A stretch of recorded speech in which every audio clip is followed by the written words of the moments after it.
Hello, family heads. Before we begin our episode, me and AJ just wanted to acknowledge that there are some intense themes of poor mental health and self-harm, as well as some substance abuse within this episode due to the nature of one of the albums chosen today.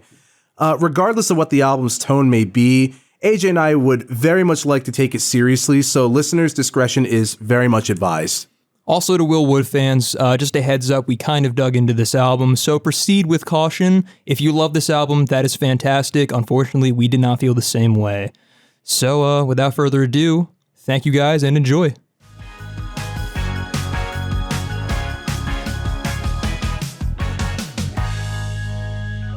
Welcome back to another episode of The Family Album. I'm your host, AJ Tenari. And I'm Matt Glass. Last week you heard our family meeting where we discussed gateway bands, or bands that we fell out of love with. Yeah, and I think it honestly provided a lot of nice introspection to my overall music taste. Yeah, definitely. So nice little trip down memory lane. Yeah. Well, today we're back on the regular format with very not regular sounding albums, I'd say. You know, you're right about that. We got a very interesting mix. I mean, I'm just kidding. One of the albums is completely normal. It's in the name. Yeah, it's in the name. In fact, speaking of that, Matt, what are the albums we're listening to this week? So AJ gave me, I believe it is called 3:47 Eastern Standard Time by Klaatu, and I gave AJ Will Wood's The Normal album. Yes, two very strange albums in their own right. One of them executes things, I'd say, pretty fucking good, if you want me to be honest. Okay. And then the other one where I'm kind of like, wow, that was an experience. I'm curious to see which one this is, because honestly, it could go either way. It really could go either way. Yeah, these are very quirky, very weird albums. AJ, let's not beat around the bush. Okay. I don't know why. Yeah, let's just not beat around the bush. We've been the Bush controversy. George Bush. What better way to talk about it than on a music podcast? Exactly. Heads or tails? Let's go tails. Awesome.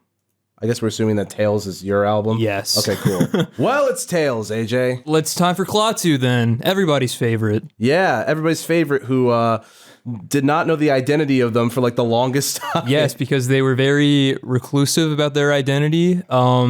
And coincidentally, people thought that they were actually the Beatles reformed. And frankly, I can very much see why they would think that. The lead vocalist sounds so much like Paul McCartney. Yeah, it's kind of insane. And especially like their psychedelic kind of sound, it fits that people would be like, huh, are these guys the Beatles? It very much replicates, I think, the direction that Abbey Road was kind of heading in. Yeah. Before they decided to completely tone change with Let It Be. Yeah. So dive into the history and then we can start, I guess, with our like a little premature thoughts. Yes.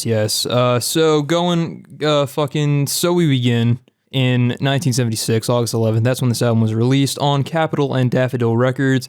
And as we mentioned, the album gave notoriety as it was rumored that the band were actually the Beatles who reformed in secret. So in order to keep the band in the limelight, to keep that popularity going, Capitol Records actually leaned into this angle and purposely spread vague information to not confirm their identities, just to kind of keep the buzz going. I heard about that. That's like one of the only things I knew about Klaatu was that people kind of thought they were the Beatles, and then someone leaned into it a little too hard. And then when people found out, people were not really happy. Yeah. So through no fault of their own, Klaatu, I mean, at least from my perspective, it was all basically coincidence that people thought they were the Beatles. Of course, there's like the sound of the music and the sound of the lead vocalist voice. Of course. But they also never credited each individual member on like the liner notes of the album. They just credited themselves as Klaatu, and which is based off of this, The Day the Earth Stood Still. It's based off like an alien from the movie. I believe so. Yeah. I don't know much about the band, but I'm pretty sure it's based off of the movie. Yeah, and coincidentally, Ringo Starr on one of his album covers like put his face over, I think, the alien from the movie Klaatu, and people were like, oh, that's a connection. That's it. So it's an Easter egg. So it kept kind of spiraling to the point where this dude from, where was he at? Someone from the WWDC program director, he found the band members' real names by going to the U.S. Copyright Office in Washington, D.C. Wow. He had to do some official like government like document searching in order to expose them as Klaatu and not the Beatles. That's kind of funny. Yeah, it got to a boiling point, which is like, really funny. All right. Listen. Who are you? Well, I'll never tell. No, that's anything else to add about the history? They're from Canada. Yeah, I did remember that. They are from Canada. And I guess band members, we have John Wallachuk on vocals, keys, bass, and acoustic guitar, Terry Draper on drums, keys, percussion, and vocals, and D. Long on vocals, electric and acoustic guitar, and keys. And, all right, I'll give you some of my thoughts so far. Okay. I thoroughly enjoyed this album. Very nice. Like, very much so. Cool. I was enthralled from beginning to end. Wow, I'm glad to hear. Like, genuinely, I'd only listened to... They have another album. I forget what it's called. Hope, right? Probably, yeah. With We're Off, that one? I believe so. Yeah, it's one of them. I'd only heard that song and I thought, wow, this is pretty good, because I kind of heard it around the time when I was kind of fixated on like 70s rock. Yeah. Because that is when this came out in the 75. 76. 76. Yeah, late 70s. But yeah, no, that was the only sort of impression that I had gotten from them so far. And let me tell you, they did not disappoint in this album. It was all good things. Glad to hear. Of Endangered Species. Endangered Species, gotcha. Yeah, that was the one that I liked, and I liked even more on this record. Nice. Everything from the production to like creative ideas, the lyricism, and then like, oh my god, the arrangements, the vocals, like it just fantastic, oddly baroque sort of like psychedelic-pop album. Yeah. So many elements that I liked, but we should jump into it because I'm very intrigued to talk about it. All right. Well, starting off, we have probably their most like well-known song of all time. We have Calling Occupants of Interplanetary Craft. This song, it's their most famous for a good reason. The Carpenters covered it. I love it. It was my introduction to the band when a friend of the show, Evan, showed it to me, being like, hey, these guys, people thought they were the Beatles. And I was like, I see why. This track is awesome. It's like a 7-minute, very, very proggy kind of epic about aliens coming to Earth and people wanting to welcome them into their colony. Very dynamic opener, I would say. Absolutely. It's like a bit of like a mini composition almost. And the synth work, even besides like the voices, like the synth work, I could very much see why it was like, believe that they were the Beatles, like reformed. No, like you can very much hear it. And then like the vocal effects here that like, they blew me away from the get-go. Yeah. Sorry, you go. I was going to say it's a very involved track with like a lot of like moving parts, but like everything is just managed so well. You have like the nice mellotrons in there. You have the studio imagery in the beginning with like the birds chirping that kind of like sets the scene. I love the part when the fucking drum beat just comes in and everything picks up during the chorus, especially with like the little lead-in and the pre-chorus where it's just vocals. I think it's just a really well-made song. It is, and it reminded me a lot of the Alan Parsons project. Gotcha, okay. Which I very much liked. Nice. Very much liked a lot. Just kind of playing on this riff over and over again and just sort of like doing it to the end. There's another song that I really fucking liked and I can't wait to talk about.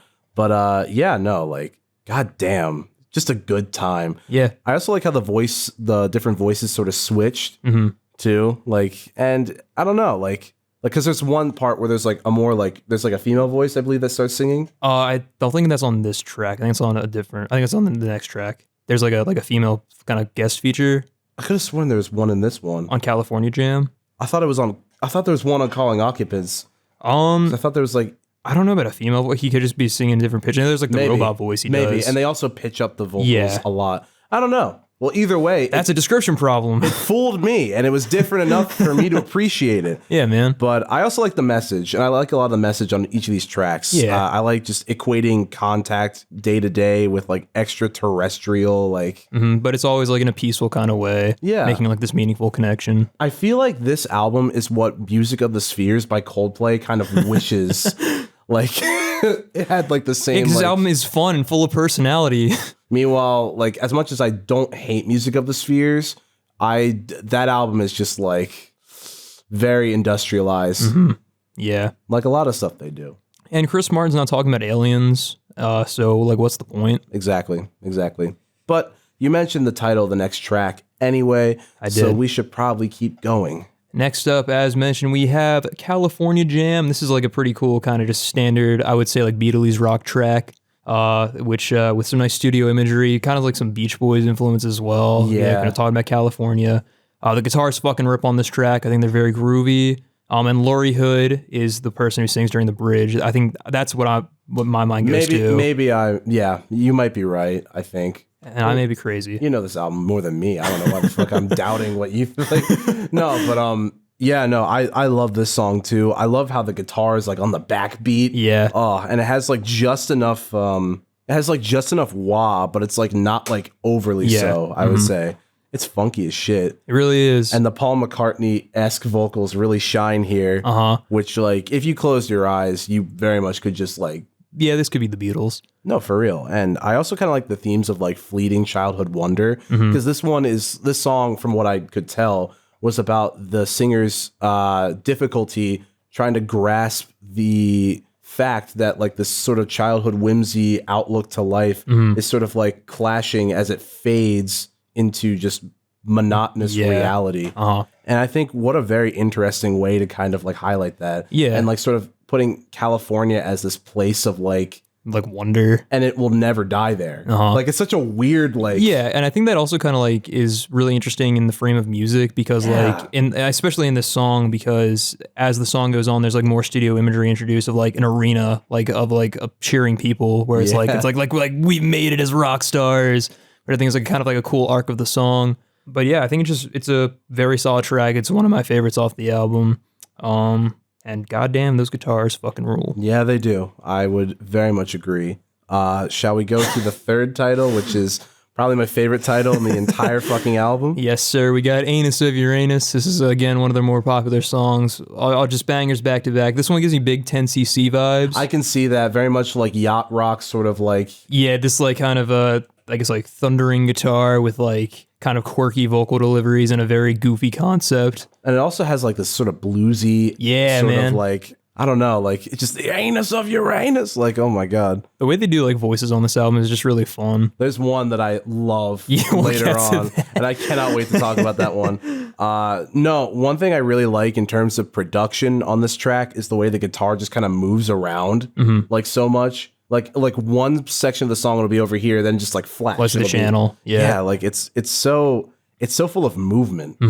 And I don't know. It's like the different patterns they play. Like it goes from like a standard kind of like blues shuffle to just like kind of like playing all around like the neck. And it's just, it makes do with what it has very well. Definitely.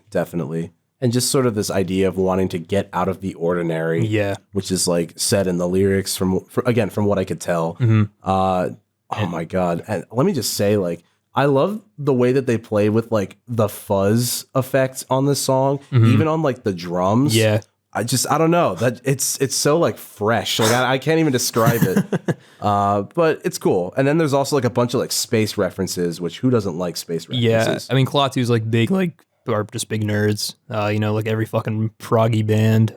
So any chance to talk about aliens or space, they're gonna take it, which I appreciate as a proggy nerd myself. I think the keys are also really cool in the song. The way they also pan the channels, like the guitar is very nice.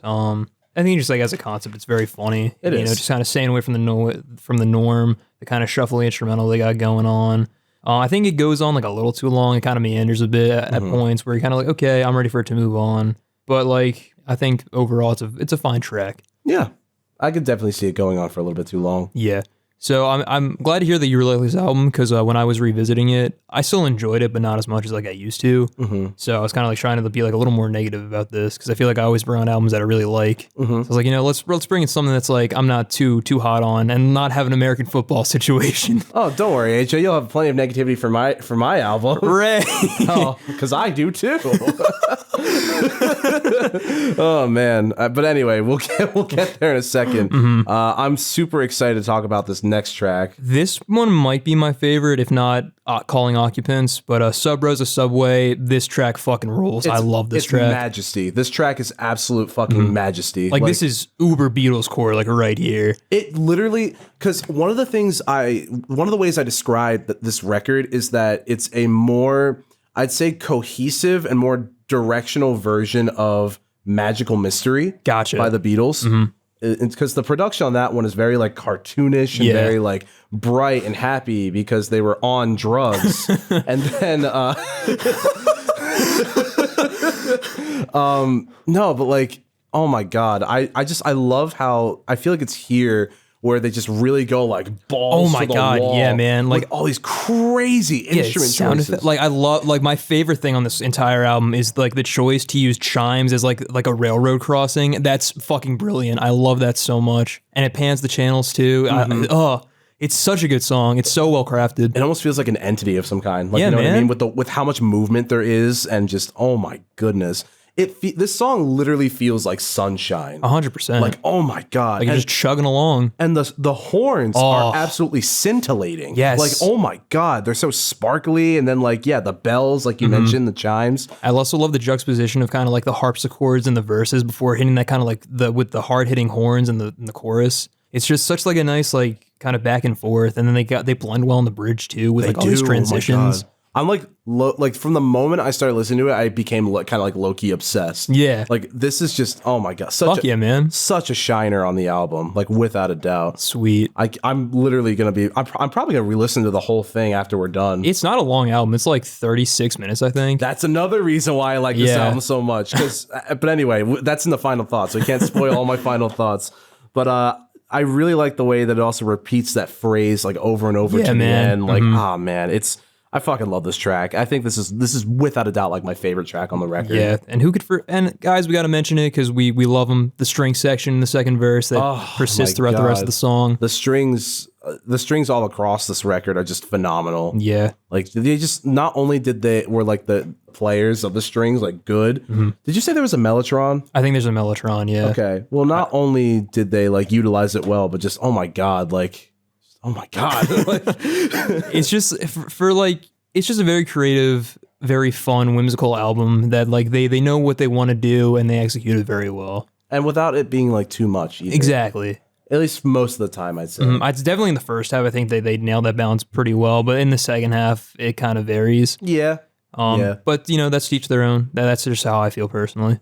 Shall we go on to number 5? I'm down for that. Next one we have True Life Hero. This is just kind of like a standard kind of 70s hard rocky bluesy kind of track. Yeah. It's nothing like too amazing, but I think it's fun for what it is. No, same. I think fun is definitely a word I would use. Like I'd say in the grand scheme of things, this might be the like least favorite track on the album, but I still really like it. Gotcha. It almost sounds like a Kiss song. Yeah. Like I can very much see especially like with the stomp clap section. Definitely. Where they just really go through. And even then I was just kind of like, this is a cool moment. Yeah. Like, I don't know. Like it's not, I don't think in the grand scheme of things, it's like the best on the record. It's just kind of like their take on like almost like a glam rock song. It's serviceable for what it is though. Yeah. I really love the syncopation. I think it's in like the second line of each verse where it's the da da da da da da da da da da, like that, just like progression I just really like a lot. And it feels like it's a lot of fun. I like the way that the vocals are kind of tossed up too. And it's so interesting because the way that they put like effects on vocals, it almost makes the vocals sound like a guitar. Okay. And it's like weird. Like, and it fooled me a couple times. I'd be like, oh wait, those are words, not just noises. It's not just pitch. That's crazy. Yeah, man, I'll give Klaatu this. They are very creative, and they use all the tools in their toolkit very well. Oh, without a doubt. Yeah, they are pretty creative. Yeah. Next up, we have Dr. Marvello. It's probably like, in my opinion, like one of the most like least memorable tracks. I mean, it has like the sitar. Yeah. Which is like the big selling point. But one thing I noticed throughout this album was I read like the influences of Klaatu, and it's like 10cc, Pink Floyd, of the Beatles, of course. And I was kind of like pinpointing, like, oh yeah, there's the Pink Floyd, there's 10cc, here especially is Pink Floyd. It sounds a lot like the song Corporal Clegg off their second album, just minus the kazoo. It just has that kind of like bouncy rhythm and like just like the kind of the tongue-in-cheek nature to it. And I could honestly see Tally Hall being very influenced by this band. I did think that at the very end. Yeah. The ending very much gave me like Ruler of Everything kind of vibes. I feel like this track and the next, like Tally Hall, like would have a fucking field day with. Mr. Mood. But I was not really expecting a track that kind of sounded like this. I feel like. It's the strings I feel like were also pretty good. Yeah. This is a track where I feel like, to me, if you were just like, Matt, what era of music is this from? Like, what decade?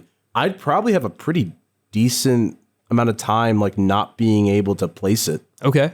Interesting. Like, you know what I mean? Like, I feel like there's something about it that, like, I kind of wouldn't be able to, like, properly place when it was made. Like, you could see elements from, like, like the 60s, like coming in rather than just pure 70s. I could see it being like later than the 70s, but also like earlier. Yeah. Like if it wasn't for, I'd say maybe like the way the vocals were recorded, I'd say that like this could be like a song from like a later time. Okay. Maybe even like maybe later in the 70s. Yeah, I could honestly maybe like the 90s. There was kind of like a Beatles kind of a renaissance where their band's just trying to be the Beatles again. You know, like they had Oasis, the albums in stereo, Olivia Tremor Control. Like, Yeah. like one of that kind of era. I feel like the way that they just kind of experimented with sound, it was like so oddly ahead of their time. Yeah. And I was just saying, like, if you told me that this was in another decade, I'd like believe you. Like a later decade, I would totally believe you. Yeah, I mean, they were thinking very outside of the box with this album, and this is definitely a good example of that. Just trying things that you wouldn't really expect on like a normal, just Capitol release album. I feel like this entire album has the energy of the Grand Parade of Lifeless Packaging. Okay. Like this entire record just is that part of The Lamb Lies Down on Broadway. Yeah, I could see that. That's how I feel about this record, and that's one of my favorite tracks on that record. That one it's very weird, but I love it. I've ever since I watched the animatic of like Oh, hell the whole yeah. thing, I've just been like, yeah, this is gonna live rent free in my mind forever. Peter Gabriel, man, I'll give it to him. Very, very creative guy. Just didn't know when to reel it in, and that's why he has creative differences. Maybe the Peter Gabriel was the Klaatu that we made along the way. Matt, with that, I think we should transition to the next song because I don't know what better to say Exactly. than Sir Bodsworth Rugglesby III. So my one thing with this song, it's not a bad thing, it's just I've started laughing. The voice that the guy does, it sounds like Rolf from the Muppets. Like the guy who's like, oh, Kermit. The dog guy? Yeah, the piano player. Whoever is like the voice they're doing, I just imagine just like fucking cockney bastard. Just like old fart, just like riddled with scurvy and disease, but just talking about this dude, this motherfucker. This motherfucker. Who could go to hell and come back alive. And I think very Tally Hall chords. It's very silly. It's very bouncy. Yeah. There's some nice like kind of repetition. It's almost like sounds like a musical number. Yeah. Or like a song in like a kid's show. I was saying in my notes that to me it very much reminded me of like a song off of Magical Mystery. Yeah. The Fool on the Hill. Okay. It very much has this like really bouncy, almost like kids song kind of like feel to it. Plus, especially with the ukuleles in there too. Yeah. Yeah. If I was high when I listened to this would be like utterly terrifying to listen to. Like genuinely. When those backup vocalists come in too. It's weird. It's like so happy that it's cursed. Like I hate it so much. It's like Happy Colored Marbles. But it's good. Yeah. Yeah. Except there's no like doom solo in the middle. The only way I can describe that. It's so happy sounding, and the orchestral feel that it kind of like that has this like push and pull throughout the whole track. I can appreciate it. Yeah. And another very Beatles-y kind of vibe to it. The pitched up vocals to serve like the harmony backing vocals. Like I was like, wow, yeah. I will say like it's a very obnoxious song, like those fucking like piccolos or flutes or whatever. Yeah. Like they fucking scream. They don't stop. No, they are very loud and abrasive. But I like all their little kind of like melodies that, or like little licks that transition each section to the next, which is very nice. What I do like is that, and this is the last thing I'll say, I really like the sort of way that the bass kind of like moves around like the brr, brr, almost like a tuba. Something about that. I'm just like, yeah, this is cool. Yeah. I feel like, again, this is not a track that I want to listen to like a lot, but I was honestly just kind of like, well, this is cool. This is cool that they achieved this. Yeah. Is it going to be Spotify Wrapped number 2 or 1? Probably not. But like, hey, I'll take it. Yeah. I say this album is definitely stronger in the first half because like we have one more track and this album is over. Yeah. But even still, I can appreciate like the kind of like the swings they were taking on the back half because they were very, very ambitious, and I think for the most part their ideas played out pretty well. Yeah, and definitely they played out well, and I think that they honestly succeeded in making something that was just like so unlike anything else that was being made. Like the only thing I can think of like at the time was maybe let's see, when did I can kind of see some similars to like Day at the Races or Night at the Opera, just like a little bit. Oh yeah, especially in this song. This is like with not good times. Seaside Rendezvous. Yeah. With it's very cheap, like tongue in cheek, like you said. But AJ, Yes. I consider you my little neutrino. I knew that's exactly what you were going to say. But the feeling is mutual, Matt. Thank you. So that is also the name of this last track, Little Neutrino. I think the longest track on here. I kind of like how this album is bookended by the two kind of long composition-y tracks, which is cool. Because the first one's like 7 minutes and this one's 8 minutes? Yeah, I believe. Okay. But however, I don't think it kind of reaches the same heights as that opener. Yeah. Because it like the first half has like lyrics and the back half is just kind of like an instrumental kind of outro. It has this overall theme of trying to find one's place in the universe. And I feel like the lyrics just kind of highlight how out of place this being feels. Mm-hmm. Like he starts saying shit like, I fought in many battles. And I'm like, what the fuck are you talking? Like, what is going on Brother, here? you are a neutrino. Which that is what it's about. It's about like an actual neutrino, which is, I guess, like this microscopic thing in space. I'm not smart. Something with like stars. I have a podcast. I'm not smart. What do you expect? It's something about like stars. Yeah. We're not an astronomy podcast. No. Though I will say astronomy is pretty tight. It is cool. I'm just not qualified to talk about it. No, we are not at all. Don't listen to us about astronomy. But something we are qualified to talk about, Talkbox. I like it. That was honestly such a weird, like, I was like, oh, wow. Yeah. Okay. 70s, that makes sense. Exactly. I think like the overall vibe, this kind of more orchestral kind of feel to it is a nice change of pace. Kind of really leaning into just this eclectic nature of the album. And I like how the instrumental like accents the choruses, the vocals during the choruses. But I feel like it just doesn't need to be 8 minutes. It's a little too long for my liking. I think I would agree with that. There was definitely a point where I was like, okay, yeah, we get it. Yeah, because the instrumental, like, it's pretty much the same through the end. There's really not a lot of development that happens throughout there. So they could have cut it a little short. This track really reminded me of, I think I shared this with you before. I don't remember the arranger's name, but there's a famous, in the classical music world, there's a very famous like suite of orchestral pieces called The Planets by Gustav Holst. And there was this one sort of synthesizer Japanese arranger guy. Mm-hmm. Sorry, a composer is what they're actually called. Sorry about that. What a weird way. Imagine a business card that said that. Japanese arranger guy, yeah.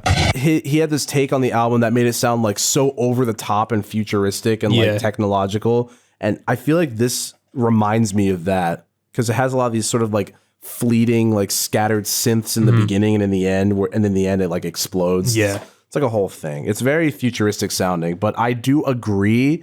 I was kind of getting fatigued a little bit, but I'm happy that it's at the end when I'm feeling that. You know what I mean? True. Like I'd rather that than like midway halfway through. Yeah, true. Because otherwise, I think it paces itself pretty decently. Yeah, you know. I mean, 100%. This album flies by for the most part. There's like a couple little lulls here and there, but for the most part, it kind of just uses all of its runtime very wisely. Yeah. And I guess with that, shall we get into our final thoughts? Yes, we should. So, Matt, what did you think of 347 EST by Klaatu? So, like I said before, I very much related this to like Magical Mystery Tour with its sort of like really interesting choices and sort of like cartoonish, whimsical, fantastical style. Again, if you told me this was from 1975, I'd probably be like, no way it is. Well, because you're wrong. It's from 1976. That's true. Exactly. I'd be right if you told me it was from 1975. I'd be like, bullshit. You're not a real clothead. Not the clot heads. But no, for real though. Like I would not have imagined that something like this would come out of like the late 70s. Mid to late 70s. Yeah. Like that's interesting. Like I think the production was so kind of like ahead of its time. Yeah.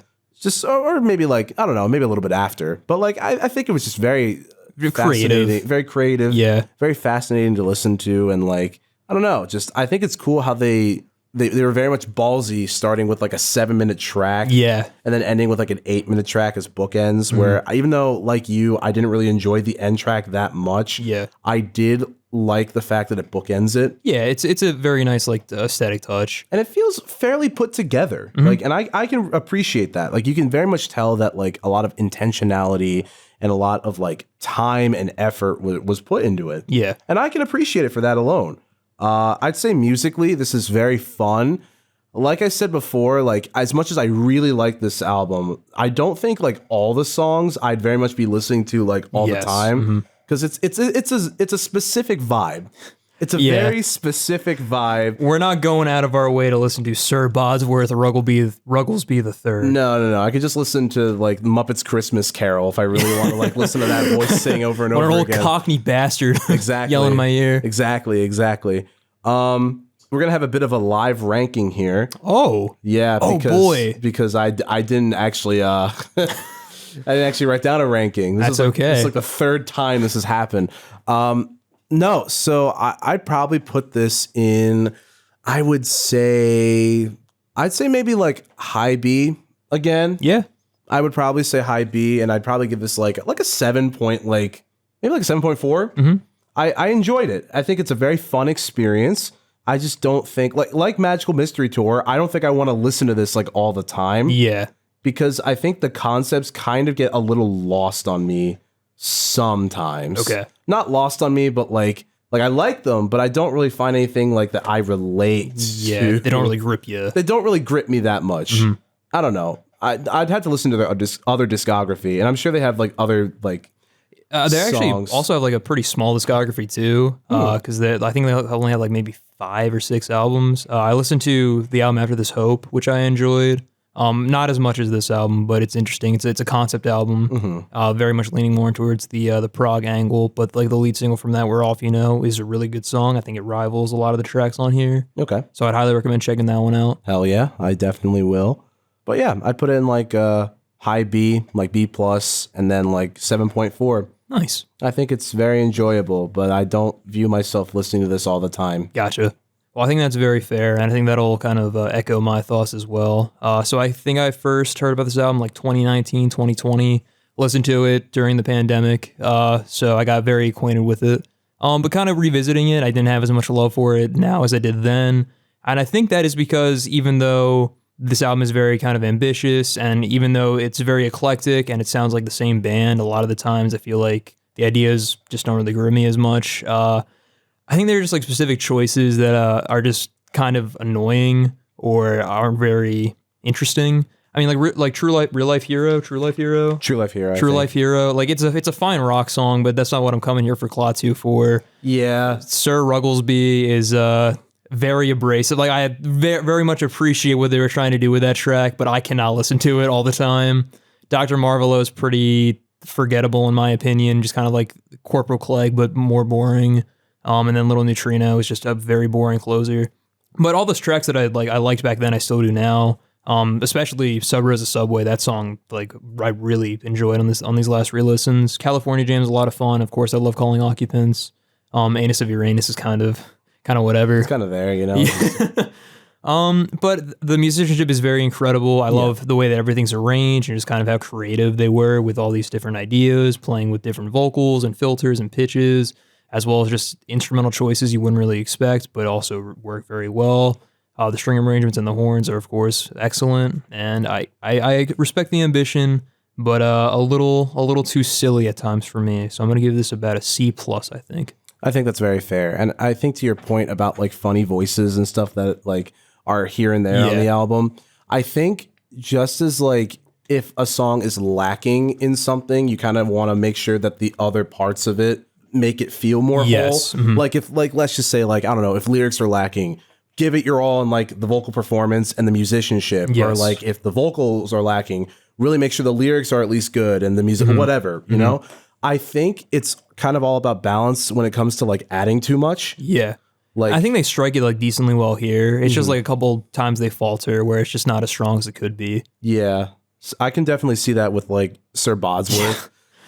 Like I feel like if you're going to be adding like a voice like that, I want at least when like Ween does it, they kind of have like I don't know, more purpose, but also like no, there's purpose in this too. I'd say like no, when Ween does it, it's like they're kind of acknowledging that it's funny, in a way, just from like the whole like way that they're doing it, like the presentation. I don't know, I don't really know what to make of like how they thought about this album.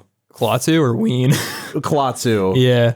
You know what I mean? Like, I feel like it's just, what was the reaction when they made this? Like, I don't really know like what they were going for with this album, because I don't think they planned to be the Beatles, at least from my knowledge. Yeah. But maybe I think they were just trying to do whatever they wanted, and I think that's fair. And I think they succeeded. They made a fun psychedelic pop album that became infamous because of a rumor. Yeah. Which kind of sucks that they're like, branded as the band that people thought were the Beatles, because, they have other stuff besides that. Of course. But overall, I think it's a solid start to their career, and I don't know how much better it got because I only listened to 2 albums. That's very fair. Well, maybe we'll figure that out later on. That's true. Speaking of figuring things out later on, we're in the later on part of our podcast.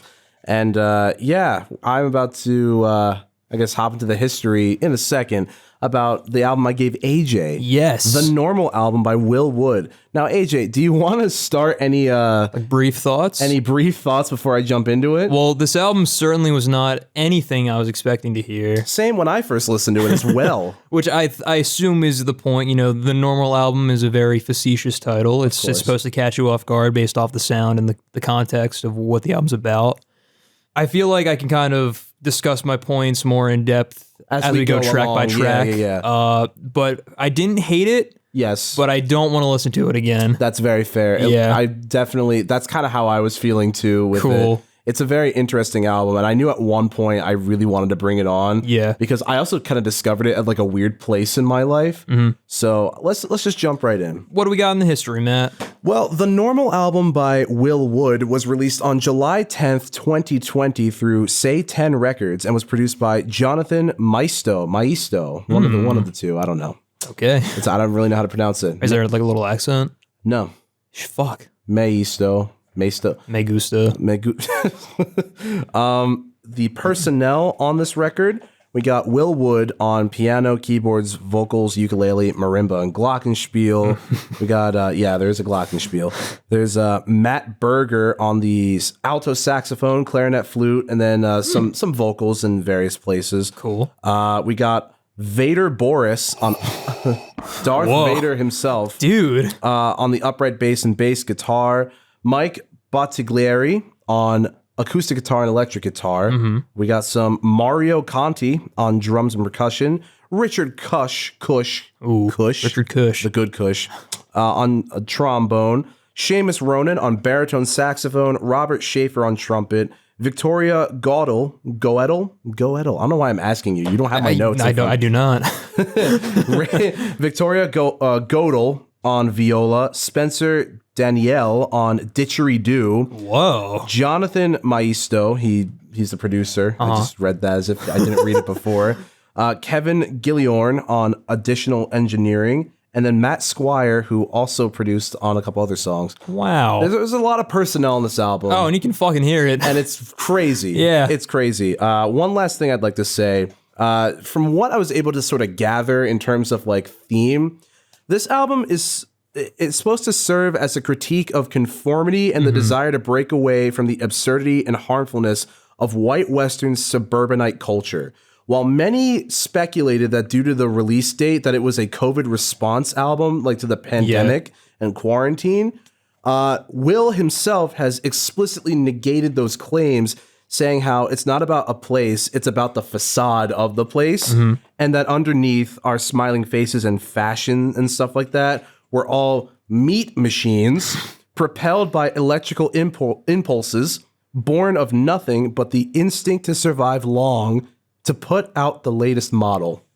Okay. So he has a really oddly like specific, very commentary, factory-esque kind of like, I don't know. There's a lot of stuff in this record that's just like everywhere, and I don't think that he exactly articulates it well. Yeah, because I think Will has to clarify a lot about what these songs mean, which is kind of a bad sign with how well you achieve what you were going for on this album, unfortunately. Yeah, no, that is definitely a huge thing that I would critique about this album. Yeah. While instrumentally, I think this album is so like riveting. Mm-hmm. I think his vocal performance is really, really good. He's not what I would call an amazing lyricist. No. I think he very much just kind of like, he had like a broad idea of what he wanted to do, but didn't really narrow it down. He didn't really hone it in, at least from the way that he wrote the lyrics, didn't hone it in. Yeah. It just really felt like stream of consciousness, kind of like... like pretty bare bones kind of commentary for the most part, just kind of talking about like the broadest kind of critiques you could about like this given subject. But I'd say we should dive into it a little bit more. Sounds good. And we can start with one of my least favorite elements of this album. The album titles or the song titles. Oh my god, they're so long, and they're fucking quirky for the sake of quirky. Why are they so long? That I did my notes on this like I think a month ago. Like I had all these like ready and stuff like that. I gotta say, like at the very end of the day, this is the thing with like balance, right? Yes. If you're going to try and make like uncatchy sounding songs, at least try to make the titles, like try to supplement it. Yeah. What this thing has like 4 different titles. So I understand why in this track, because it's broken into sections. And it's supposed to sort of like be like what you're supposed to be expecting in the album. Which, let me actually say the full name of the fucking track. The first track is called Suburbia Overture / Greetings from Marybelle Township / Vampire Culture / Love Me Normally. Yes. And it has bits and pieces of all the songs. God, I haven't even gotten to some of the things in here because there's some crazy lyrics in this song alone. Yeah. Yeah. So I guess like prefacing this album has a very kind of 50s nostalgia sound all throughout with a very doom ska twist. Doom ska, doo-wop. And it's got like an avant, I'd say, like, I read it somewhere. It was like, I guess avant pop. Yeah. In other words. As well as some like different like little influences here and there, like on Vampire Culture that has like almost like a disco kind of feel to it in the beat. I kind of did like that part. Vampire Culture is the highlight of this track for me. Okay, yeah, with like the metal screams. Oh god. I mean, I agree. I think he is a fine vocalist, especially when he's just singing and he's not doing a lot of stuff extra on top of that, which we'll see in the next track. There's a lot of, oh my god. Yeah, but, that one's interesting. As an intro, it definitely serves its purpose of letting you know what to expect, but I don't like what I'm expecting. It's like, it very much does leave like a long-lasting first impression. Yeah. And I think I admire it for that, but at the same time, because they really just went at it. Oh, 100%, dude. If we're talking about like actual instrumentation, because I'll compliment on its instrumentation. I do like this album's overall like highlight. Oh, the album. Probably the best part about 100%. it. Like even Will Wood fans that like from what I could read on Reddit, they were kind of just like, yeah, no, we get why you don't like it. That makes sense. Because some of his diehard fans don't even think that this is sort of a betrayal of his other work. Okay. Oddly enough. But we'll get to that in a little bit. Gotcha. For now, he comes radiation. He does come radiation. Oh, God, what a lyric. It's great. Get the Geiger. But anyway. Babe, get the Geiger. I'm gonna Geig. I'm gonna Geig. Geigity, No. No, he's not here. Peter Griffin is not here. We cannot do the bit. Alex G is not in the room. Damn, that's true. So anyway, I'll name some things that I do like about this track, just so I don't completely shit on it. I do like how beefy the bass is for like a lot of this whole track's duration. It's so there. I'll agree with you there because I feel like it's lacking a lot on the rest of the album. That's what I was literally about to say. Like, you literally can't hear it like anywhere. Yes. And while I do appreciate a lot of the instrumentation, I was just like, where the fuck did it go? I know. There's a bass player. Vader. Lord Vader.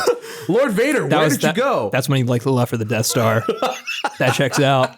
He was a struggling musician. Yeah, this took place exactly at the end of Return of the Jedi. Oh my god. Anyway, so I do like how the bass is so like beefy here. Man. And the piano on this album is really, really fucking good. He does such a good job. Considering like how fast the tempos are on these tracks, I got to give it to the drums and the keys because like the way like the rhythms and patterns they're playing is like very impressive. It's very complicated too. Yeah. Like it's like fine finger work. It's crazy. I do think the juxtaposition is very like fun. Yeah, it's a good idea. White picket fences. Your head in the gutter, your brain on the wall. Jesus like, Christ. Dude, like some of these lyrics, goddamn, and Will. they only get more fun from here, AJ. Oh man, there's this one lyric where I'm kind of like, holy shit. later. Actually, not just one. There's a few. But anyway, I need to get through all these notes because I've been wanting to talk about this for so long. I do think it's cool how on this track he changes his voice up like a lot because his vocal like range is very impressive too. Like I could very much see influences from like Patton. Mike Patton from like Mr. Bungle. I was gonna say that too. Yeah. And then I also think the guitar on this is just absolutely sweet. Let me see. Saxophone, of course. Yeah. The whole horn section. I think the change-ups too, just with each section, are really, really cool. Here's where my gripes begin, right? He comes radiation, obviously. But the thing is, like, sin number one. Here's the thing. I think this is another thing when it comes to balance. Sometimes when it works, it works. But when it doesn't, it doesn't. These are like shock value lyrics. Oh, 100%. Like these are very much shock value lyrics. It's like weird. And they hit you in like the weirdest way where it's like, the more you think about it's like, what are you trying to say? It's what are you trying to say? Yeah. It's so oddly like disturbing for like no reason, but it's only when you think about it more and more. Yeah, it's very much style over substance on this album. But it also doesn't feel deep enough to warrant that. No, exactly. You know what I mean? Yes. And that's what I think like is something that really bothers me on this album, despite how catchy it is and the juxtaposition. Like, I don't know. Like, this track also is a little bit too long for my liking, too. Yeah. For a big fucking overture, like overtures are really short usually. This is like 6-7 minutes, and like it just doesn't really earn that in my opinion. There's a lot of just weird, like the weird lyrics. I mean, even though instrumentally it is very good, I don't think it's enough to warrant this long runtime. No, and you said that the vampire culture part is the part that you like the most. Yeah, I do like that one. That's probably second place for me. I actually really like the doo-wop beginning. Yeah. Like sound-wise. Sound-wise, I really like the doo-wop beginning. I also like how it speeds up at one point. Agreed. It's like, it starts going to like this rockabilly kind of feel. And I'm like, this is pretty fucking tight. I mentioned Phantom of the Paradise on like, I think a Tommy's Albums episode, but like it very much reminds me of the 50s parody band they have in the movie called The Juicy Fruits. So I was like, yeah, that's cool. I like that. And it's obviously just to like, you know, again, highlight the fact like, oh, it's the normal album, but it's not really normal. Wow, Will, really breaking new ground. Thank you, William. But that's all I really had to say about this track. Me and one of our past guests, Gavin Fernandez. Oh, yeah. I literally told him that I was bringing you this album, and he was like, he goes, oh, man, I cannot wait to hear his reaction. Gavin was the first person that came to mind when I first listened to this album. I was like, he either really likes this or fucking hates this. Yeah, I believe we both kind of came to the same kind of conclusions. Like, instrumentally, this album is so fascinating. Yeah. But it is a little bit too much. Yeah. There is one song on here that I'd say two songs on here that I actually really, really like. One of them that I have not been able to fucking get out of my head for like a month. Yeah, these melodies are earworms. I'll give them that too. I can't wait. I can't wait to talk about the next few. Especially, I want to know what your reaction is to the second track. How do you pronounce this? Second Sight Seer. Okay. That was fun. Goodbye. Yeah, so all the S's are replaced with the number 2. You know, like Daft Punk. Yeah. Interstellar 555. Yeah, this, oh fuck. It's like the Superstar System or whatever. It's something like that. Something silly. That's the subtitle. Yeah. Anyway, yeah, this song is kind of bananas. Yeah, this very much reminded me of Squeeze Me Macaroni off Mr. Bungle's self-titled, just in the way the Will Wood's flow is. Like, he is such a show-offy vocalist that he does not need to do this. It's just very obnoxious when it just keeps happening over and over again. I'd like to coin the phrase that Evan said that I love so much. White men on the verge of rapping, which is, I want that on if we ever make merch, I will make sure that is one of them. Yes, well, we put like all the artists that like are on there. BNL, Will Wood, all of our favorites. This song, Tally Hall. This song is pretty much just like if Bo Burnham decided to not really have any sort of deep meaning to objectively pretty odd lyrics. And also have Oingo Boingo back, one of his comedy routines. Yeah, that's just a little bit of Dead Man's Party. Yeah. While he comes radiation. Don't we all? The chorus is it's catchy. It's very catchy. I'll agree. I'll give it that. That's probably the strongest part of the album. I also like his vocals on the first part of the verses before he's on the verge of rapping. I just like the way they sound before he goes into the squeeze me macaroni bit. Yeah, that I don't know. It feels like as show offy as it is, it kind of feels like it's trying to be something a little bit too much. Yeah, like in like a weird way that doesn't really come across very good. It's a very try hard album. I don't like using this term because we got flamed for it, but it's very theater kid esque. And it's funny because like this isn't the song that I discovered this album for. It's later. Yeah. But this album or this song. Not this song. What the fuck am I talking about? A later song on this album showed up on a Spotify playlist called Limelight, which is supposed to be like almost theatercore. Gotcha. Oh. Yeah, like theater, but maybe with not so much theater themes. Yeah, I don't know. It's interesting. And I think this track is not one that, out of all the songs I listen to on here, not one that I go to very often. No, like the main like horn riff sounds like a game show like intro. Yeah, I could see that. I could definitely see that. And even though like it's impressive that he's like saying all these words in such like an articulate and fast way, it's unnecessary. And there's some nice saxophone in here. I like the flow of the chorus. It's a very catchy, especially on those accents like "out my mind." Like it's a very good pop hook. But it's a lot. This whole album is a lot to take in. It's very overwhelming. Yeah, it's very overwhelming. And for what? But I think we just have to keep going. Yeah, I'm still so fucking intrigued.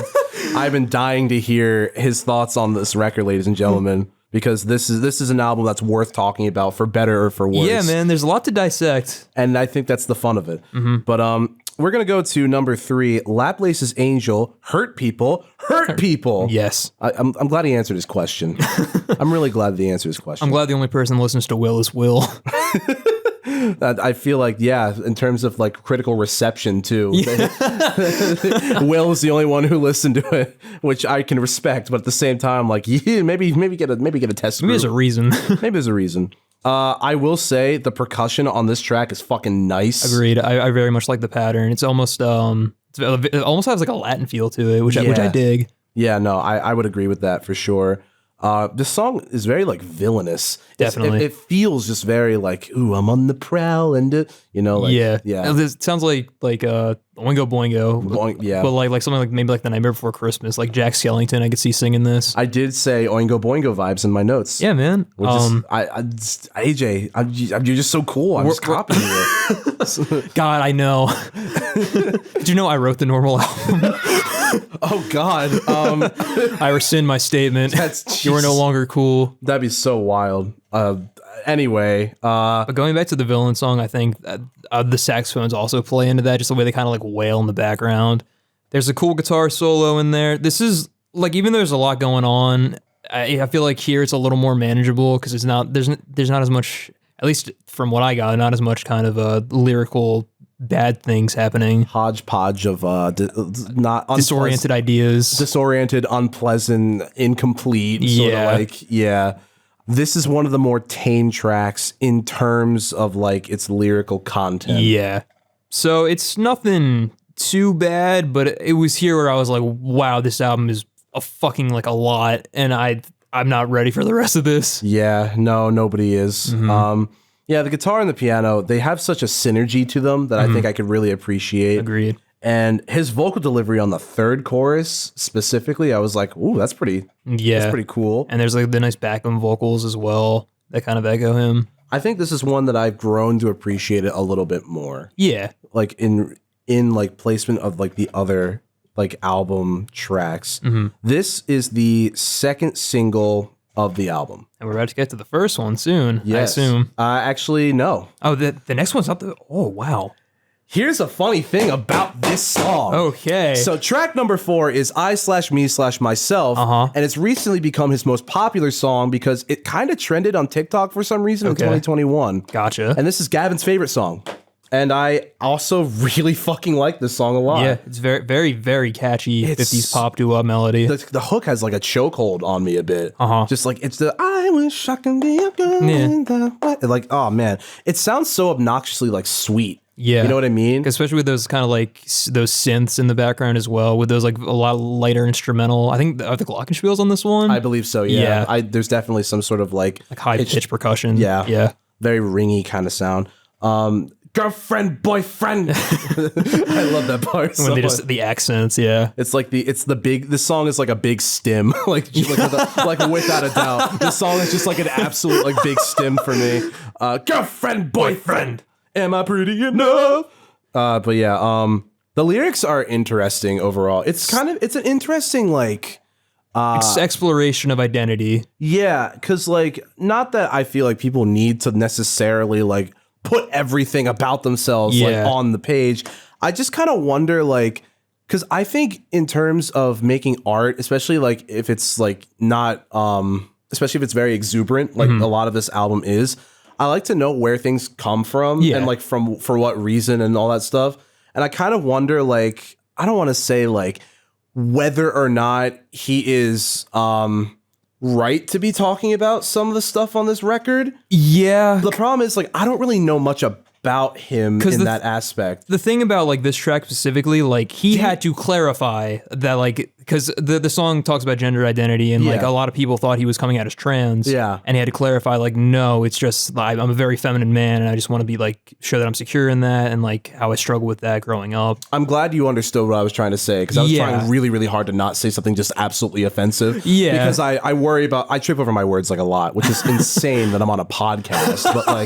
But yeah, I'm glad you understood where I was like, I think context of like who makes like stuff like this, for example, I think it very much matters. And I think like just I was very curious because like the execution, like I can see like, you know, after reading his interpretation of the lyrics, I can see, okay, like these are the parts like I wish I could be your girlfriend, boyfriend. It's like I wish I could be like in this position in the relationship. But like it's very like because there's no subtlety on this album. No, so everything is very blunt.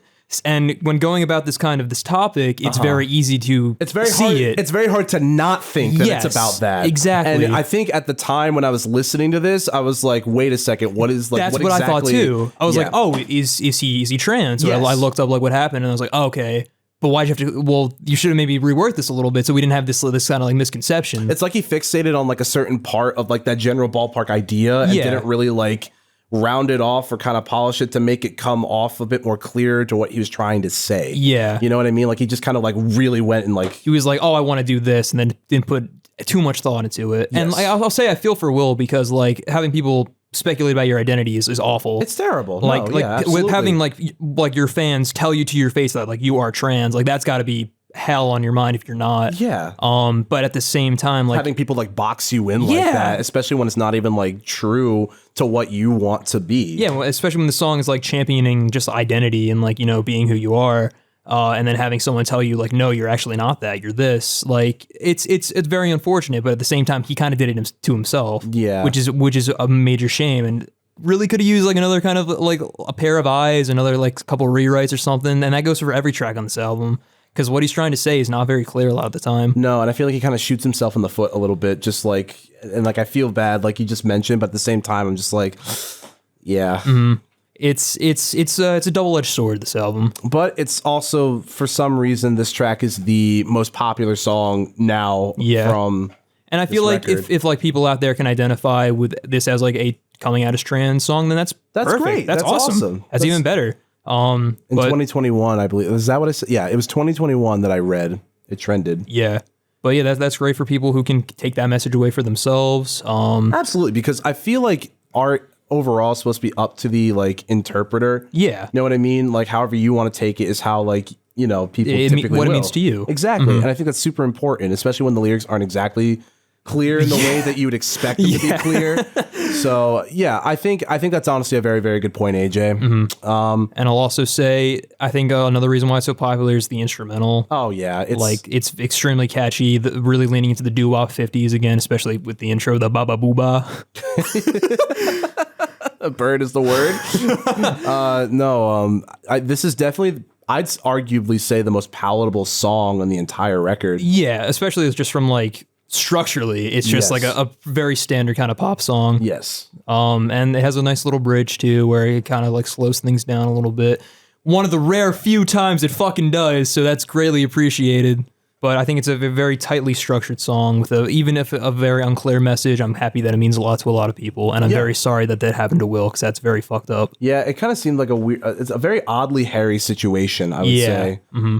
But shall we move on to track number 5? I'm down. So this is actually the song that introduced me to the album. Okay. And this is also, I believe, the 3rd single off of the record. Gotcha. And it's also my favorite song on here. Cool. I actually really, really like this song a lot. Okay. Something about it is like, I don't even know how to describe it.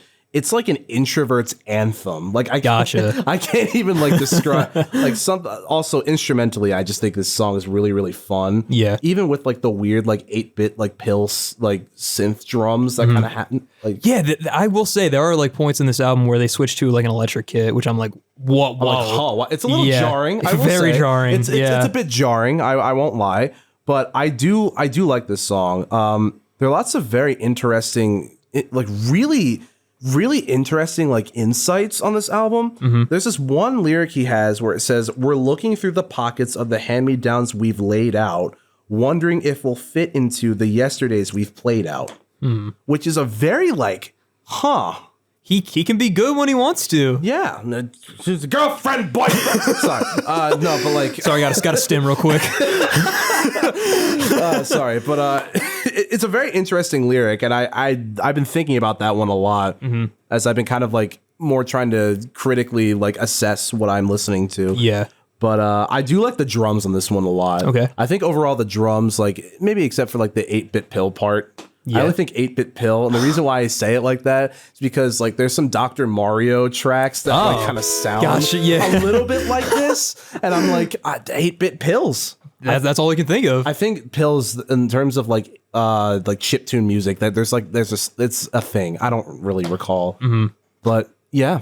I can't really remember a lot about this track here, but aside from like the electric drum kit, there's a Peter Pan reference, which on principle we don't like here at the family album. Peter Pan collars, but my daughter's growing up, which is again kind of a weird like yeah.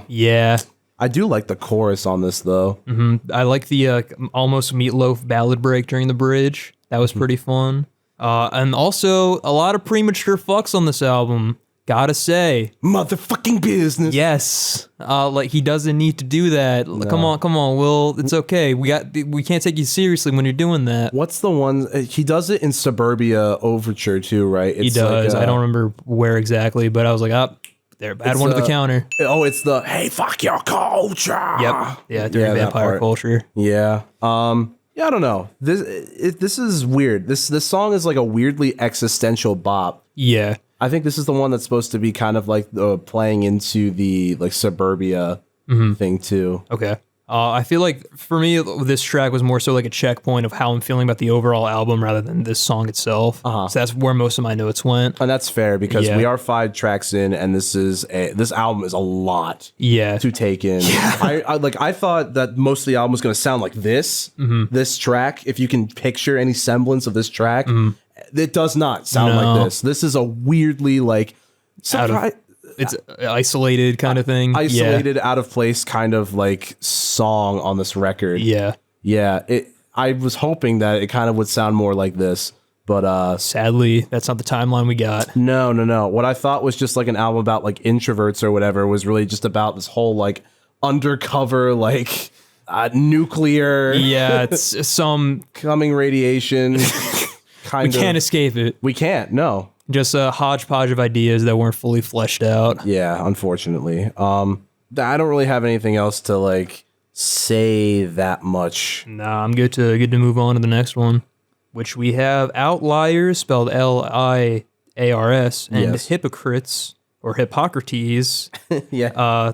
A fun fact about apples. Yeah, this is the one where it says like the worm. What was it? The worm did not eat its way in; it ate its way out. Or something like that. It's a weird allegory. It has like a weird flamenco flow to this one too. I would say this kind of goes back to like the bungly kind of bits from like the overture. I like the guitars in the beginning. I like the kind of the string-led melody. The Latin feel, I will agree, is very nice here. I like whenever he kind of goes in that direction on this album. It very much helps kind of keep the pace kind of going, keeping things fresh. And I think his vocals kind of shine here too during the pre-chorus, especially. It really kind of shows off his range in a way that isn't obnoxious. Yeah.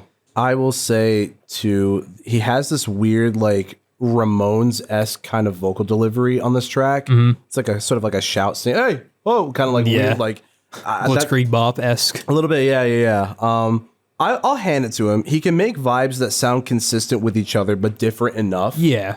But yeah, the last thing I would say is that the spoken word parts, or the spoken parts, yes, are just so amusingly jarring.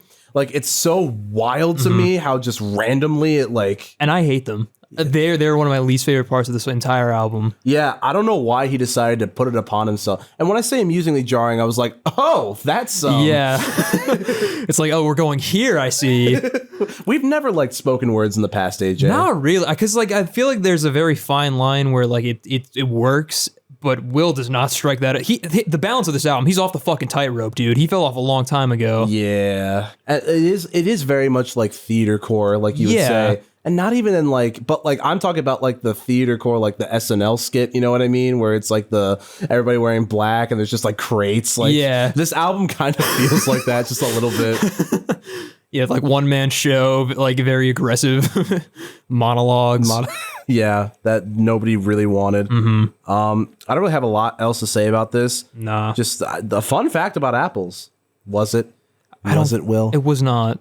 Didn't deserve that subtitle. No. Actually, it's a colon. Oh, it's a colon. Yeah. All right, we're changing things up. Never mind. Take that back. Oh, man. Well, let's see. How many more tracks do we have? That's a good question. I think we're at the midpoint. We are at the midpoint. We're at track number 7 if you want to just keep going. I'm good with that. We got Black Box Warrior, OK Ultra. Yeah, the little callback to the Overture. This is a very theater-esque opening, has some dramatic keys. The beginning piano sounds like PictoChat. Like the PictoChat world for Super Smash Brothers. You know what I'm talking about? Yeah, man. Like that's literally what it sounds like. I do like the drums being on the backbeat, I will say. That was nice. Yeah. I wrote down a lyric. His ego, a mosquito, evil incarnate, good incognito, pops placebos for libidos, screaming bless the torpedoes. And that's again his lyricism, very try hard, very in your face, very obnoxious. Like it's lyrical spherical miracle shit, like Eminem's later work. It's like, why are we doing this? There's so many other avenues to take to say the same thing, and you're taking the most pretentious route. Yeah, no, I would agree with that. Like, it's almost kind of like how Tally Hall did not really know when to stop. Yeah, but this takes it in just the most chaotic way ever. And I don't even really know what this song is about. Neither do I. Like that's the thing with a lot of these tracks too. like Outliers and Hypocrites. Okay, yeah, apple, worm, whatever the fuck, right? we know the metaphor. We get it. We fucking get it, Will. Like Second Sight Seer. I have no idea what that song's about. I think it's about like. It's in a similar vein, I guess, to Mad Hatter by Melanie Martinez. That's what I get. It's like, you know, be crazy, be wild, be your own fucking thing. I can kind of, okay, I guess so. Dun dun dun dun dun dun dun dun. Yeah, yeah, and then like Laplace, like I kind of again, sort of, kind of, but like this song, even Outliers, Outliers Hypocrites, I can get, but like this song, I genuinely have like no idea what he's trying to say here. Yeah, like he's just like kind of speaking for the sake of speaking. Yeah, like maybe there's something to do with the government because you have the OK Ultra, I guess, like subtitle. But I have zero idea what the song's about. There's another spoken word section here, which I think it's the long one, right? I think this is the long one. Yeah, which was one of my least favorite parts of this entire album. Yeah, like I didn't listen to this album to hear you speak, mister. Yeah, and like what you're saying, I don't want to hear. No, not really. Yeah. But I will say, in terms of content and lyrics, I don't have as much of a problem with this one as I do with the next one. Yeah. But a few other things I want to say about Black Box Warrior. I do like... what the hell did I... Sorry. This doctor sequence is also... Oh, there's a doctor sequence. Yes. Yeah, it's kind of weird. The horns are working overtime on this track, though. Definitely. Like, oh my God. I also think it's kind of funny how in the end half of the song, people start yelling, what? What? Like, it's like funny. I think he understood the reaction most people had listening to this album. Those are our audience surrogates, Matt. Exactly. I do think this track's usage of like random instruments like laced in between different parts of it, like the clarinet. Yeah. Like there's a really prominent like clarinet part where it's just clarinetting. You know what I mean? 100%. So I think it's interesting. Again, this is just one of those. This track almost feels like a nothing kind of track. Essentially, like it's kind of filler. Like this album doesn't need to be 11 tracks like this long. There's definitely a lot of room to reel it back. A lot of fucking room to reel it back, and this is definitely one of the prime examples of that. Yeah. I don't really have anything else to say about this track. I have a lot to say about this next one. Okay, I'm down for that. This next track is called Marsha. Thank you for the dialectics, but I need you to leave. Yes. My fatigue begins here. Truthfully, like I was like, okay, maybe this has a roundabout purpose and story. Because from the way that it presents itself, you would think that it has an all-around purpose. Yeah. Right? Because this feels like kind of like an anthem of sort, like a kind of revelation at points. Like a defiance is like kind of like the theme of this song. Yes, exactly. But like, it's weird though. Like defiance, that's one thing. But this is why, like this song is kind of the reason why I wanted to do a lot of research on this, because it dips into some really weird territory. Yeah. Like, okay, I'm just going to read what I wrote. This is one of my least favorites because of how he depicts mental health.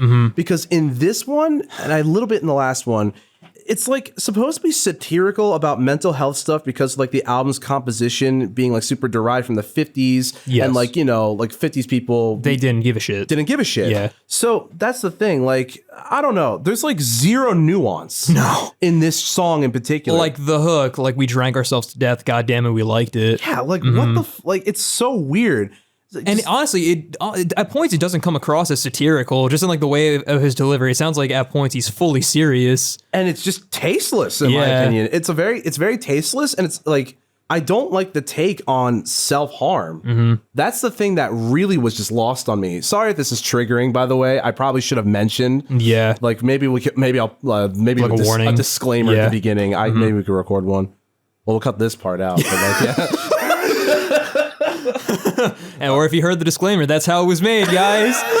Woo! A little behind the scenes. Oh man, I just feel like I don't know. He leans into it so much and tries to make it so outlandish, just to be like, "Oh, I have good lyrics" or whatever. Yeah, but look how clever I am. But then, like, he says shit that really bothers me, like disease is in the eye of the beholder. It's like, shut the fuck up. Like, what are you saying here? That's gross. That's really gross. Like, because the implications of that just feel really icky. Yeah, you know what I mean? Like, totally. It's weird. So that's one of the main things.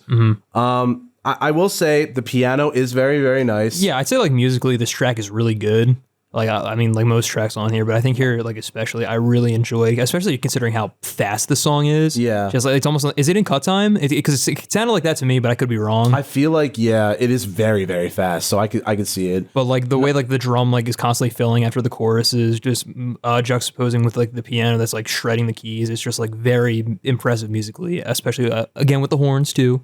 Gotta shout out those horns because they carrying this fucking album on their back. Very much so. Very, very, very much so. But please go on. I want to hear you roast the song more. I just really wish he would elaborate this. Yeah. Like, is the framing. Framing is very important.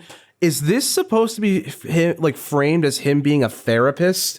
I guess maybe, or like someone who's like from a different generation who's seeing kind of like the changes in how the way mental health is dealt with and being like, I liked it back in my day when we drank ourselves to death. Yeah, it's weird. Like another lyric that I really didn't like. I see the tendency to redefine the disease by what you need. Like that's weird. That's so fucking tasteless. Like I don't like that. And that's part of the reason why this has such a lower grade than that I'm sure, you know, he would have liked. Yeah. But that's pretty much all my gripes with it. I feel like this is an example. This is sort of like, oh, the lyrics being so balls to the wall. I feel like he leans so hard in this that it's just so like the message gets lost. It's so lost and it's so like not worth all these lyrics. The production. Yeah. No, yeah. Like it's, I don't know. This is the one track that I think I really just had such a big issue with. Gotcha. Because just so many of the lyrics in here were just not only nothing, but just so much over nothing. Mm-hmm.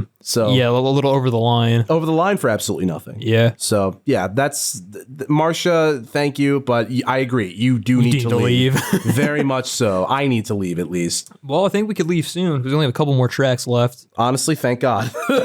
Next up, we have the penultimate track, "Love Me Normally," which I guess is a reprise of the last part of the overture. It is also one of the singles. I believe this is. I want to say it's the first single. Gotcha. Actually. Which is kind of weird, again. Yeah, because it's like a ballad almost. It's ballady, and it's also like not really that catchy. Yeah. Compared to like so many of the other ones, it's not nearly as catchy. Well, because Matt, from a normal album, you would expect something, very poppy and catchy, but from the normal album, we got to subvert your expectations. AJ, you make a very, very good point.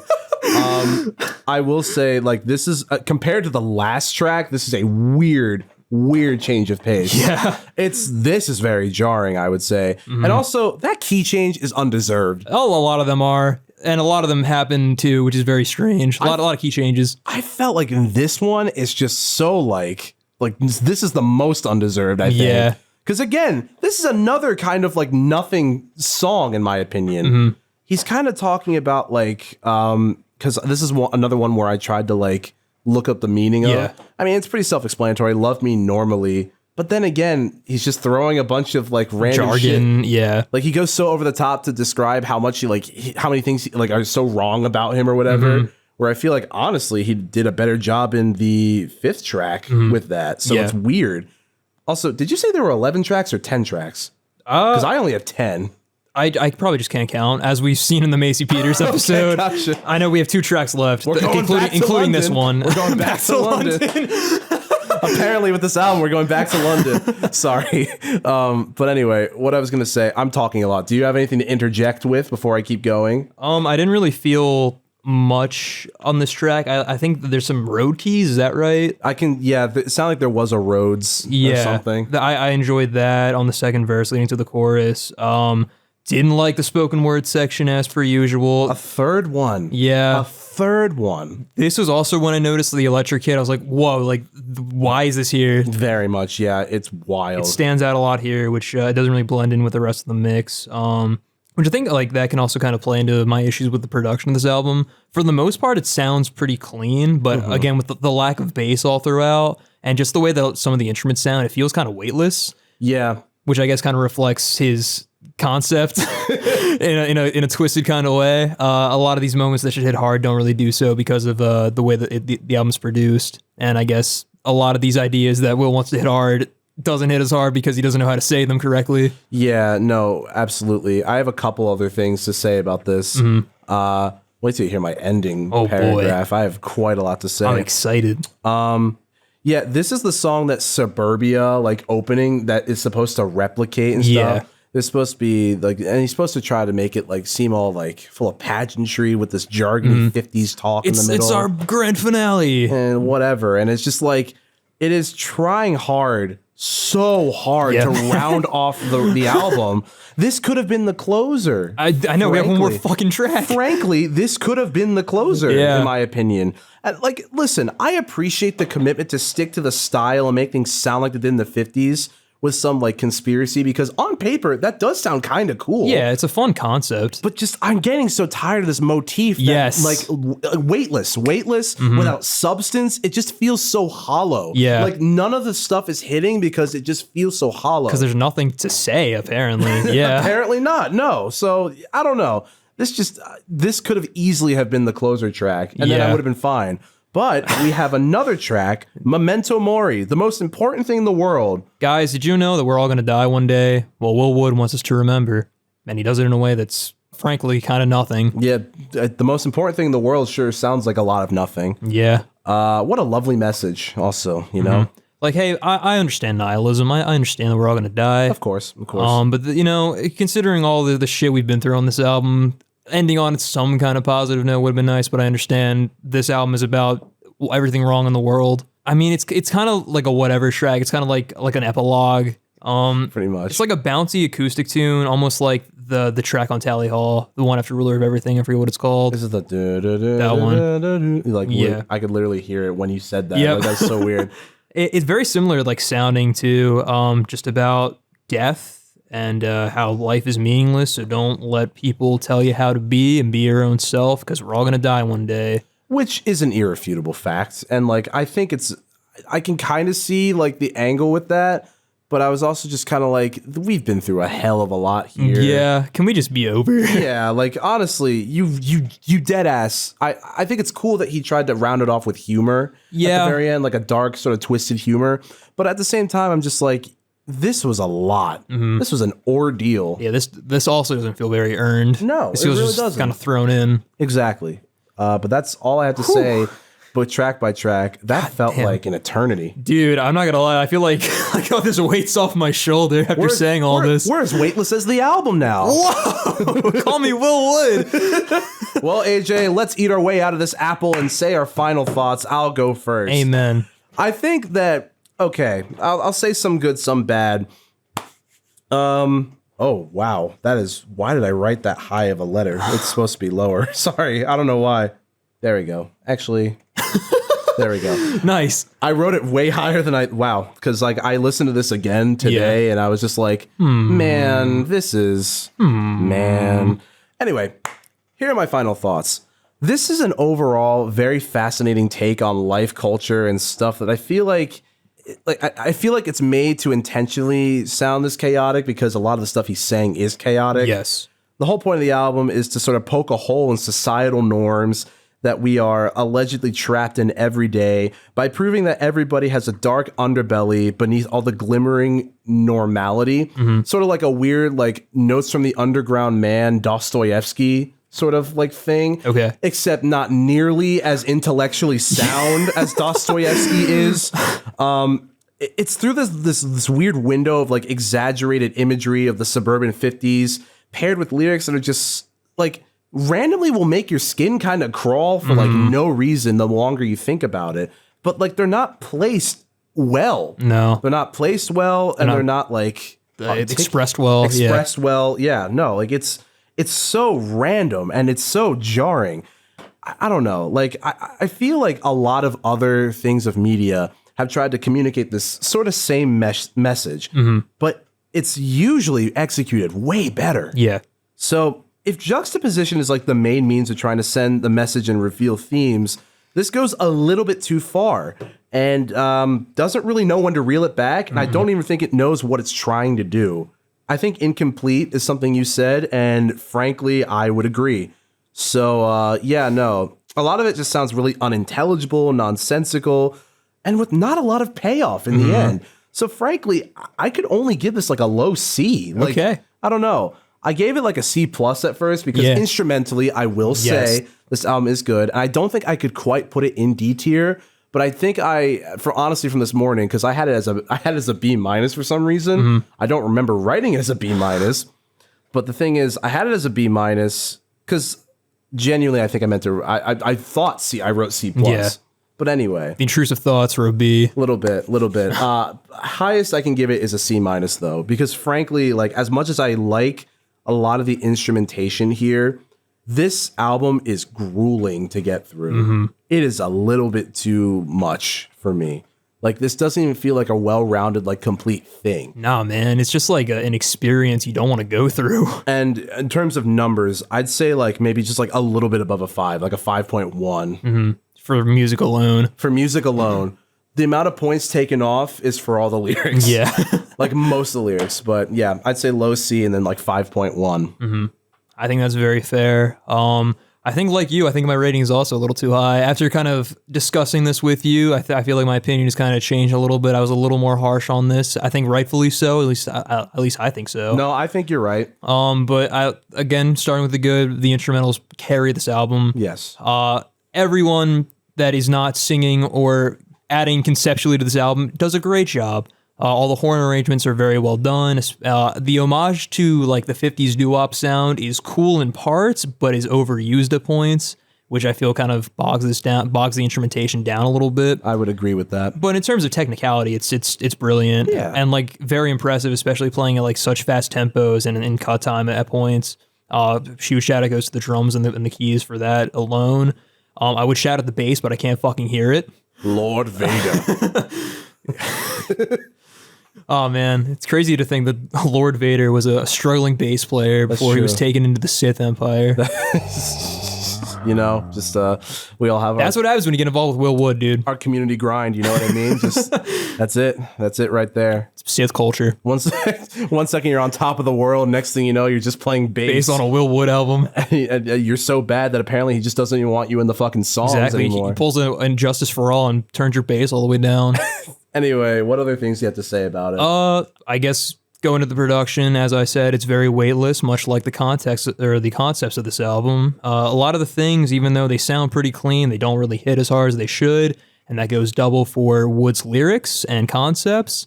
He wants to say a lot, but he doesn't really know how. These very grandiose kind of ideas, these concepts about society, conformity, identity, but just mixed in a way that he wants to mixed in a way that he's not quite sure what he wants to say. Like he just has all these ideas that he doesn't really know how to articulate very well. And it can at times come across as very offensive or very, very confused at best and offensive at worst, which is a very bad balance. And speaking of balance, this album doesn't strike any. Not really, no.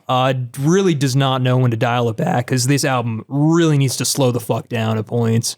There are moments of levity when it kind of brings stuff down to go like slower on like a bridge, but those are few and far between, and it makes this whole experience very overwhelming and very jarring. I would agree, without a doubt. Like this album was a lot to take in, and I think given the execution, I don't really know if I'm down to check out any of Will Wood's other discography. I did hear that this is sort of a betrayal from like his work, his norm, because he has another project called Will Wood and the Tapeworms, which is quite a funny name. He has like a few other albums. He also released an album 2 years after this one called In Case I Make It. Okay. That one is 16 tracks. Yeah, and I've only listened to one song that I like. Okay, that's I know that's what happened with this album, and frankly, I'm a little scared to try that again. Fool me once.